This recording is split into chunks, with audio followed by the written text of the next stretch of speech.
নমস্কার, আপনারা দেখছেন নিউজ টাইম ডিজিটাল আর আমি আপনাদের সঙ্গে রাজীব। অবশেষে স্বপ্ন পূরণ হতে চলেছে মালদাবাসী। এই মালদা থেকে বিমান পরিষেবা আর কিছুদিনের মধ্যেই চালু হতে চলেছে।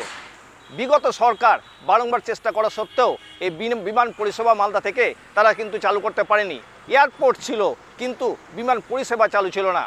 নতুন সরকার আসার পর প্রথম বাজেটেই কিন্তু একেবারে মালদাতে বিমান পরিষেবা চালু হবে কিন্তু একেবারে জানিয়ে দেওয়া হয় এবং এতেই খুশি মালদাবাসী থেকে শুরু করে সাধারণ মানুষ থেকে শুরু করে ব্যবসায়ীরা।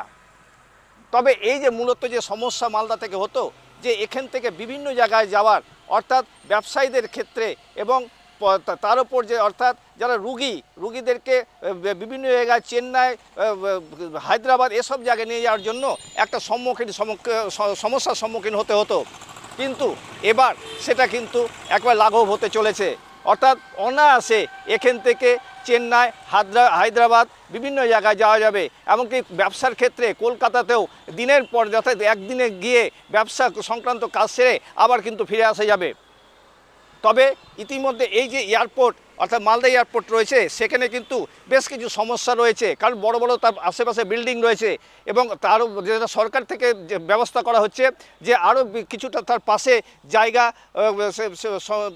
সম্প্রসারণ করার এবং তারপরে এর পাশাপাশি আরও জায়গা কিন্তু বিকল্প জায়গা কিন্তু দেখা হচ্ছে যে এই বিমান পরিষেবা চালুর জন্য অর্থাৎ এয়ারপোর্ট চালু করার জন্য। এবং এই এয়ারপোর্ট চালুতেই খুশি মালদাবাসী।